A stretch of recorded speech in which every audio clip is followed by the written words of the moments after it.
Stock Jockey here for HotStockMarket.com, and this is the anatomy of a pump and dump. Let me start off by saying that not all pump and dumps are intentional. Sometimes these are real companies that do have direction and do have a real business, but some things go wrong. That's just part of life. Businesses do fail, and most of the time, the charts, actually all the time, the charts will look the same. So we're going to take a look at a chart in a second. This does not only apply to penny stocks. In fact, this applies to all stocks, be it Brex or Enron even. The story is always the same and the stock charts are always the same. So let's jump into it. This probably looks complicated, but let me break it down for you one step at a time. It always starts the same way, and that is, in the beginning, there's some stock, no one really cares about it much, but some people know about it, and they start accumulating and buying shares. Then some event takes place. The stock pops up, and the excitement starts spreading to the boards, and you can see the smiley guy because people are getting excited now. Then some other news event happens, and the stock spikes even higher. It goes up 50, 100, 200%. Now people are really excited about it.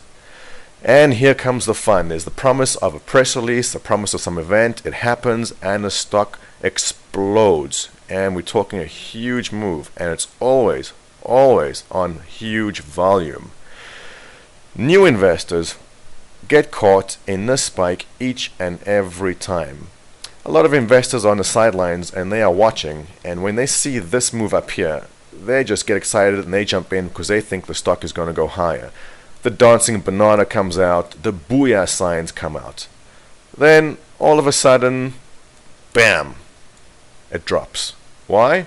Well, all these people here who got in the stock early are taking their profits, and rightly so. I always tell people, take profits when you can, lock them in. New investors are often left wondering what the hell happened here, and confusion gets even worse as the stock keeps dropping. At this point, we usually get these guys who involved in early on telling everyone to be cool about it, not to worry. At this point, you should not be listening to what people say. All you gotta do is look at the chart, because everything you need to know is being told to you right here. There is an important support level.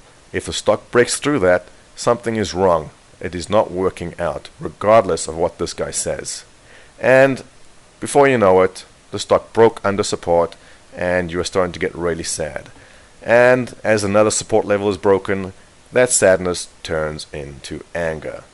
And soon, as the stock drops even more, that anger turns into fighting. Now we always have this. It's the longs and the bashers, and they start going at it. At this point, the moderators at HSM are rolling their eyes because they've seen this 1,000 times before. And this is actually one of the saddest and one of the funniest parts of each and every pump and dump, because without fail it always happens. And let's zoom into another screen here for a second. Alright, this is what happens. The members are arguing and fighting. It's the longs versus the bashers. The moderators read all this exchange, and there's usually a lot of profanity involved, and they start banning people.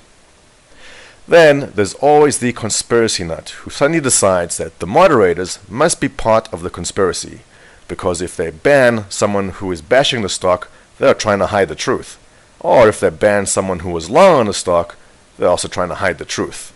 And as you can see, this is an actual webcam image of what that person looks like. The moderators reading this are yawning by now and rolling their eyes because they've seen this 100 times before. The rest of us are laughing because we've also seen this all the time. And life goes on, days turn into weeks and weeks into months. The people still involved are so emotionally scarred. These are, I don't know who these people are, but they keep on beating the dead horse, and the rest of us are just watching and eating our popcorn. And as you can see, the stock starts going down into oblivion, and at some point it does the usual reverse split, ticker change, rinse and repeat. And the whole time the experienced investors watch this and are just thinking, oh, those poor Kool-Aid drinkers, because we see it all the time.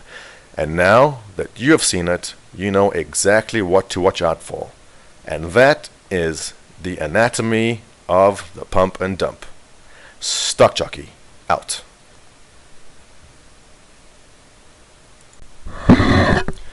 Actually, not out, not yet. Just one more thing I have to throw in there before we sign off on this anatomy of a pump and dump, and that is this. If this is you, this sad guy, or if this is you, the angry red guy, or if these guys are you, or if you're this guy beating the dead horse with little flies flying around his nose and little cute X's for eyes, if this guy is you, there's basically two things you can do. One, eat the loss and move on. There are plenty other investments out there, and now that you know what a pump and dump looks like, you know what to avoid. Or two, you can probably stay in the stock, but statistically the odds are against you that you will ever get your money out of this. I would say 1 in 30, if not 1 in 50 of these stocks which go through a pattern like this, maybe they end up changing business direction, or some deal does come through and something may happen. It doesn't happen often, but it does happen. Not all the time though. So if you're any of these guys, those are your options. Eat the loss, move on with your life. And if this is you, if you just put 1/10 of the effort that you put into beating this dead horse, into finding other stocks and making new investments,